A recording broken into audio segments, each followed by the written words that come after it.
The body armor arrived in sealed crates, government certified, ballistic rated, stamped with compliance codes that meant soldiers could trust it would stop a bullet.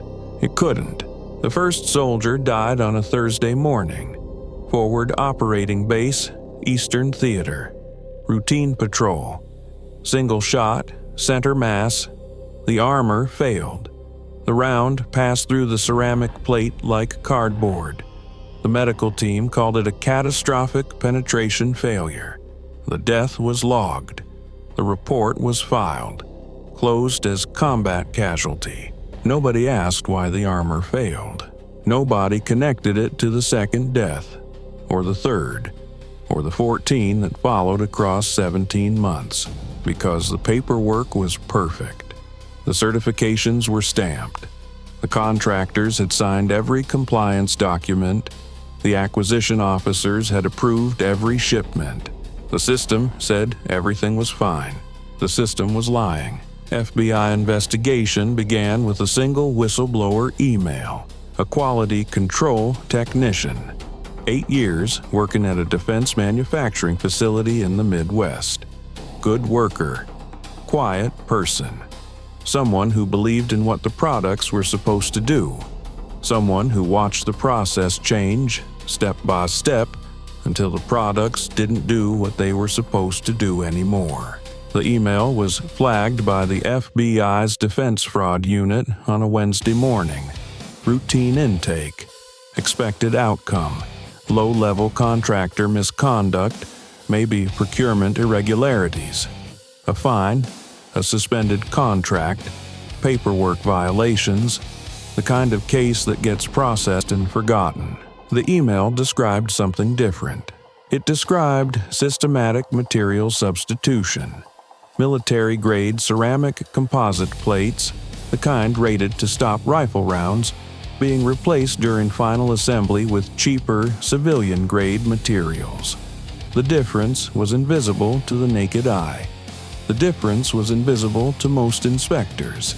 The difference was only visible on a ballistic testing table or on a battlefield. The technician had kept records, photographs, internal memos, inventory discrepancies that showed two sets of numbers, what was ordered and what was actually used. The gap between those two numbers represented millions of dollars. The gap between those two materials represented the difference between surviving a gunshot and dying from one. The FBI opened a formal investigation on a Friday. By Monday, they understood they were not looking at a single facility. The Defense Procurement Fraud Unit began with the manufacturing facility named in the whistleblower complaint, a mid-sized defense contractor operating out of 3 states, primary production in Ohio, component sourcing in Georgia and Texas. Government contractor since 2009, clean record, multiple certifications. Over $800 million in fulfilled government contracts over 14 years. Forensic accountants requested internal financial records under a sealed federal subpoena. The records didn't match. Material costs were logged at military-grade prices. The actual materials purchased, traced through supplier invoices, were civilian-grade, sourced from non-certified vendors at roughly 34% of the documented cost. The difference was being siphoned through a network of shell companies, 7 entities identified across Delaware, Nevada, and Wyoming, all registered within 18 months of the first fraudulent contract. The shell companies funneled money. Investigators followed the money.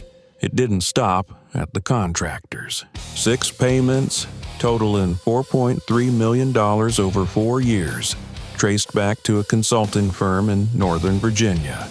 The consulting firm had one client, one revenue source, and that client was never identified in any of the firm's filings.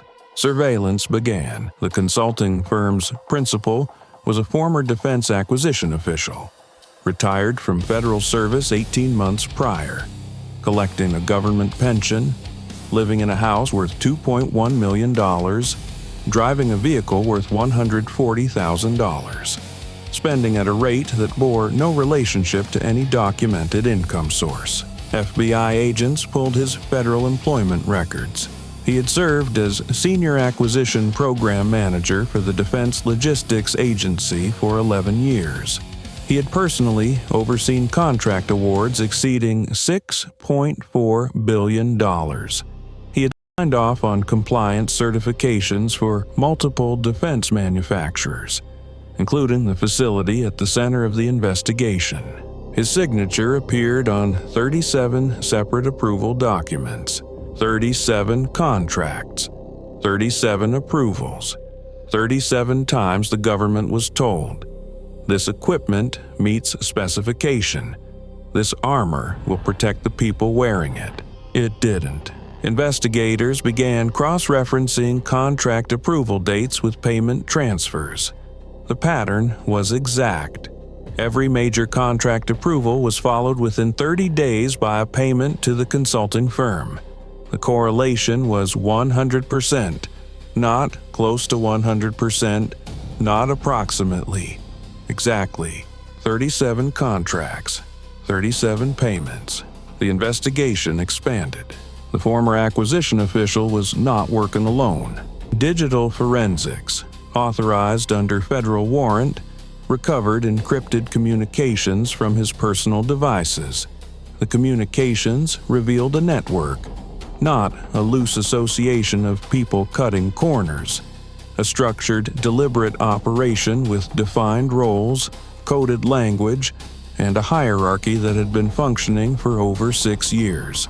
The network involved 3 former government officials and 2 active ones. That detail stopped the investigation cold for 48 hours. Active government officials, people currently holding federal positions, people with ongoing access to procurement systems, contract databases, and classified supplier networks. People who could still approve contracts, flag or suppress audits, and steer hundreds of millions in government spending. The investigation was placed under strict compartmentalization. Only 7 people within the FBI knew the full scope. The operation was assigned a classified case designation. The reason was simple and urgent. If any of the active officials became aware of the investigation, they could destroy evidence, alert co-conspirators, accelerate pending transactions, or disappear entirely. The FBI had a contaminated environment. They had to operate inside it without disturbing it. They mapped the full network over 18 days of controlled surveillance. What they found: 4 defense manufacturing contractors across 6 states, all connected to the same material substitution scheme. 11 core network participants, 3 former government officials, 2 active federal acquisition personnel, and 6 private sector contractors. Fraudulent compliance certifications on contracts spanning 6 years, covering body armor, vehicle armor plating, and structural components for forward operating base installations. Shell company infrastructure across 9 states and 2 offshore jurisdictions, processing approximately $28 million in fraudulent payments, evidence that the network had actively suppressed at least 4 prior internal investigations that came close to exposure. That last finding was the one that hit hardest. Someone had been watching for investigators. Someone inside the system had been actively protecting the operation. Audit reports that should have triggered reviews had been reclassified, misfiled, or quietly closed with notes indicating no action required. The soldiers who died didn't die because the system failed to notice. They died because someone made sure the system looked away. This is the part that cannot be separated from the financial investigation. The FBI's Defense Fraud Unit typically investigates procurement crime as a financial matter. Numbers, documents, transfer records. Occasionally, someone is defrauded of money. Occasionally, a project is delayed or a facility is substandard. This investigation was different. FBI analysts, working with Department of Defense casualty records and equipment failure reports, began mapping a specific question. Had any confirmed combat deaths coincided with equipment covered by fraudulent compliance certifications? The process took 11 days. It required coordination with DoD investigators operating under a separate classified authorization. It required access to after-action reports, medical examiner records, and equipment recovery documentation from overseas operations.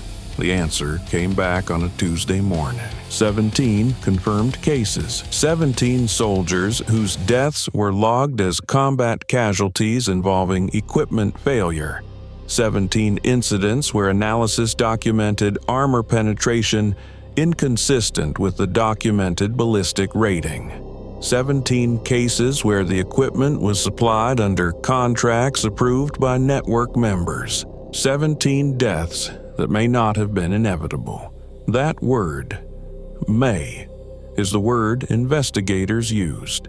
May not have been inevitable, because certainty in such matters is impossible.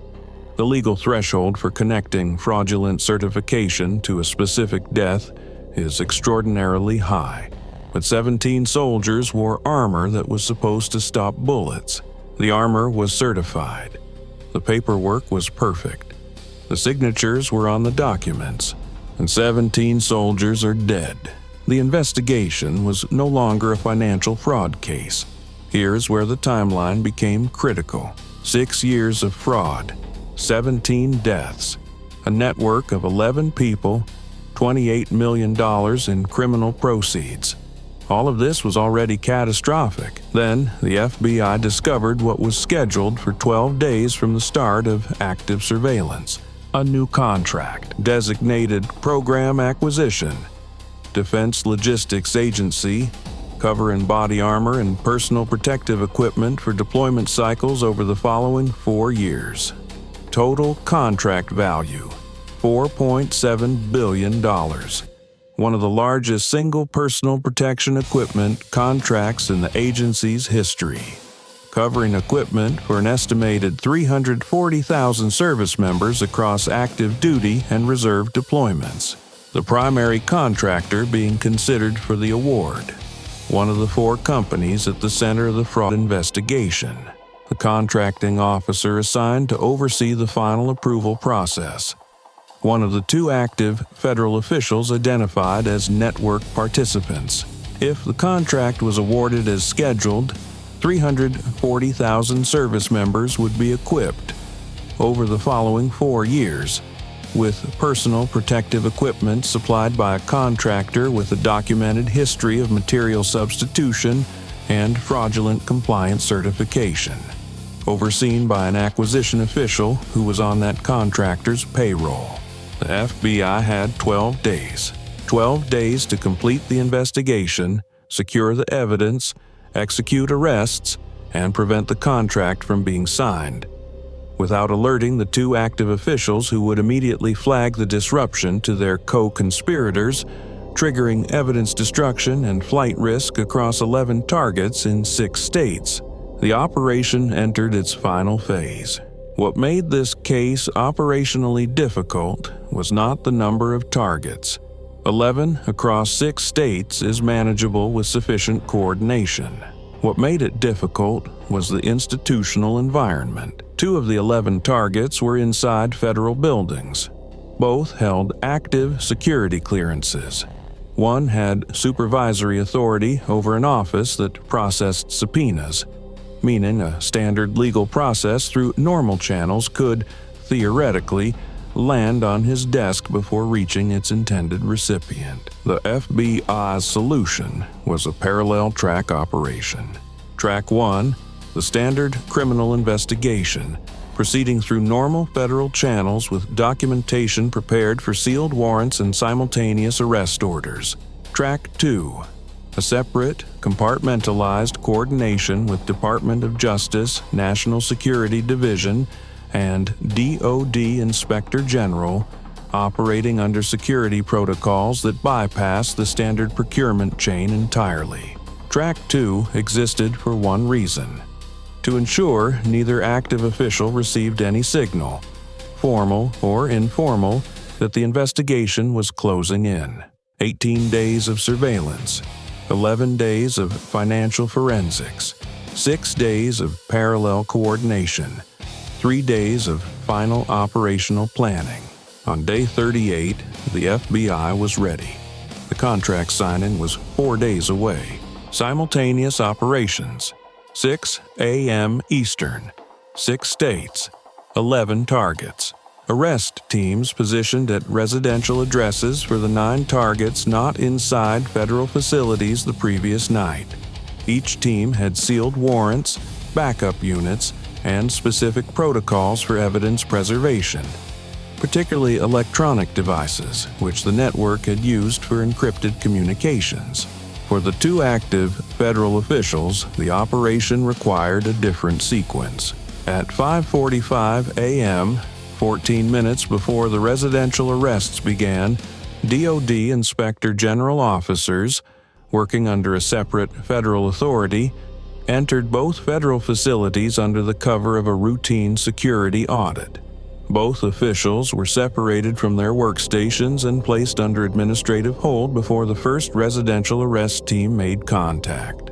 At 6 a.m., arrests began across all 6 states. 7 of 11 targets were in custody within the first 22 minutes.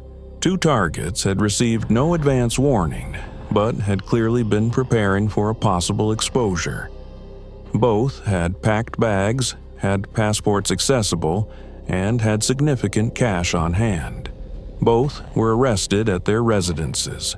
Neither reached a vehicle. 1 target was found at a location not associated with any known address, a property held in the name of one of the shell companies, unknown to investigators until surveillance tracking revealed his presence there 2 days prior.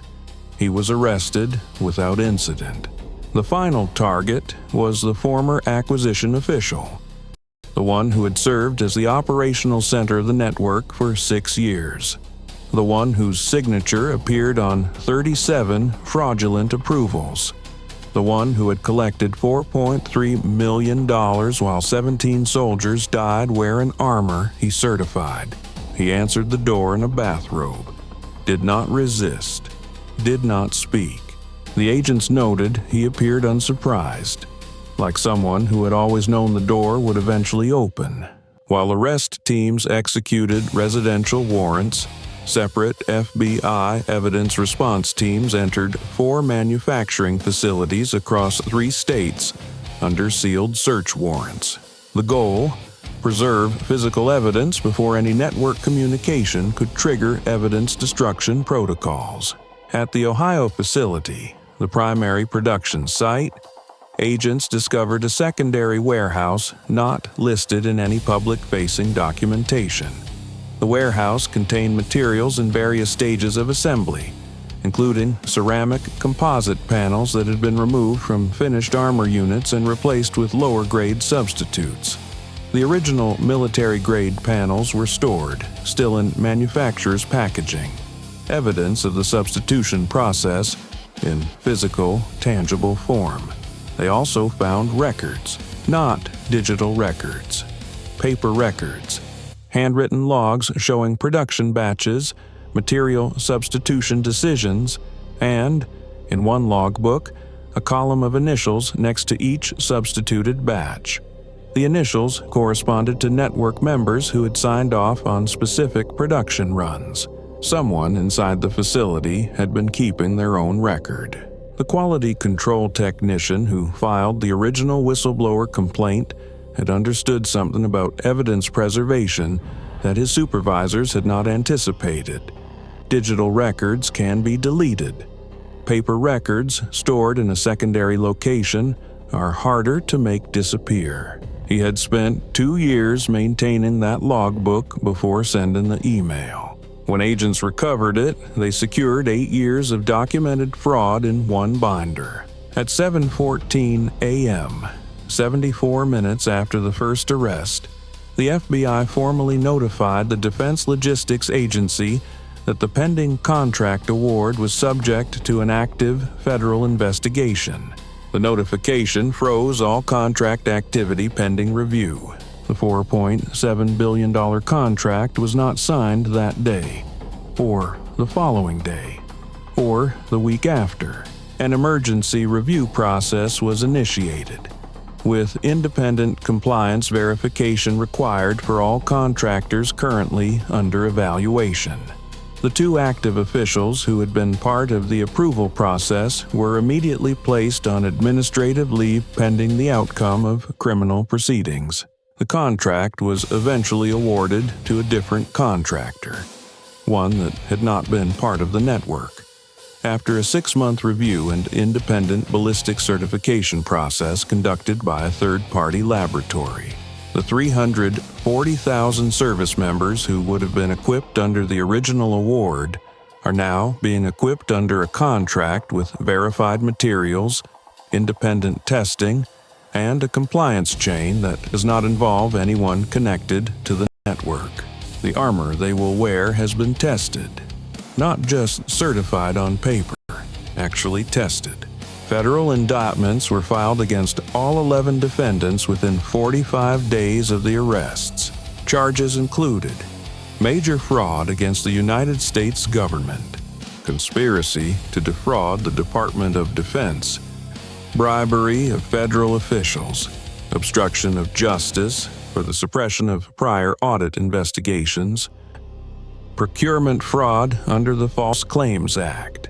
The obstruction charges carried the most significant sentencing exposure, proving that network members had actively identified and suppressed internal audit flags, in some cases redirecting investigators toward unrelated inquiries, added a deliberate, sustained conspiracy element to what might otherwise have been characterized as aggressive contract fraud. This was not negligence, not corner-cutting that got out of hand. This was a structured effort, maintained over 6 years to keep the fraud hidden while continuing to collect payments. Multiple people had to monitor the system for investigation risk and intervene when it appeared. Those interventions had worked. For 6 years, they had worked. The 17 soldiers whose deaths coincided with fraudulent equipment were not directly charged in the criminal indictments. Establishing legal causation between a specific procurement fraud and a specific combat death requires a threshold of evidence that, in these cases, could not be met. The Department of Defense opened a separate civil review. That process continues. The families of the 17 were notified of the investigation's findings. What they were told, in formal language carefully constructed to be legally accurate, was that their loved ones had been equipped with body armor that did not meet the ballistic specifications required for their deployment environment, that the non-compliance was the result of deliberate fraud, that the fraud was known, or should have been known, by people who signed certifications stating otherwise. They were told the truth. They were also told the truth could not give them back what they had lost. The quality control technician who sent the email had worked at the facility for 8 years. He had watched substitution begin incrementally. Small material changes explained as supply chain adjustments, cost optimization, equivalent specification substitutions. He raised concerns internally 3 times over 2 years. Each time, documented, reviewed, and closed with explanations that sounded plausible. Each time the substitution continued. He began keeping records after the second complaint was closed. He photographed materials, logged batch numbers, maintained the paper records that would eventually become federal evidence. He sent the email knowing it might end his career, knowing it might result in legal action, knowing he was accusing people with significantly more institutional power of serious federal crimes. He sent it anyway. Under federal whistleblower protection statutes, he was protected from retaliation, His employment was secured under legal protection pending the outcome of the investigation. He cooperated fully with federal investigators, provided testimony at grand jury proceedings, and is anticipated to testify at trial. He was asked by investigators at one point what made him finally decide to send the email. He said he had read a news story about a soldier who died overseas. Equipment failure. Nothing in the story connected the death to his facility. He couldn't know if there was a connection. He still doesn't know, but he thought about his logbook, the batch numbers, the armor he had watched leave that facility, and he thought, if I know what I know, and I do nothing, and someone dies, I am part of it. He sent the email that night. If the FBI investigation had not been triggered by that single email, if the whistleblower had decided the risk was too high, if the investigation had been routed through standard procurement channels that included network participants in their oversight structure, the $4.7 billion contract would have been signed. 340,000 service members would have been issued equipment from the same contractor under the same production process, certified by the same fraudulent compliance chain. Over 4 years, the network would have continued. Additional contracts pursued. Shell company infrastructure expanded. Payments continued. And the deaths would have continued. Not logged as fraud. Not logged as criminal negligence. Logged as combat casualties. Equipment failure in high-stress environments, reports filed, reviewed, and closed because the certification said everything was fine. Nobody asked why soldiers kept dying from wounds their armor was supposed to prevent, until one person decided that knowing and doing nothing made him part of it, and sent an email. In the aftermath of the investigation, the Department of Defense announced a joint review of procurement compliance procedures for personal protective equipment. Key reforms initiated. Mandatory, independent ballistic testing at point of delivery, not solely at point of certification. Equipment tested by third-party laboratories upon delivery, using protocols not managed by the supplying contractor. Conflict of interest financial disclosure review for all acquisition officers on contracts above $50 million, covering the 24 months prior to contract award. Randomized audit protocols with auditors drawn from outside the standard procurement chain. Enhanced anonymous whistleblower intake channels for defense manufacturing employees, with guaranteed FBI review. The DoD Inspector General indicated the investigation had exposed systemic vulnerabilities that extended beyond this specific network. The structure that allowed 6 years of fraud, trusted insiders, certification-based compliance, audit processes monitored by the people being audited, was not unique to this case. The question being asked at every level: how many other networks are operating inside the same structural gaps? That investigation is ongoing. 6 years. Duration of the fraud: $4.7 billion. The contract prevented from being awarded to a compromised contractor.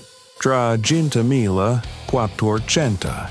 Service members who would have been issued non-compliant equipment. $28 million. Total fraudulent payments through the shell company network. 11. Individuals arrested across 6 states. 37. Fraudulent compliance certifications signed by the former acquisition official. 17.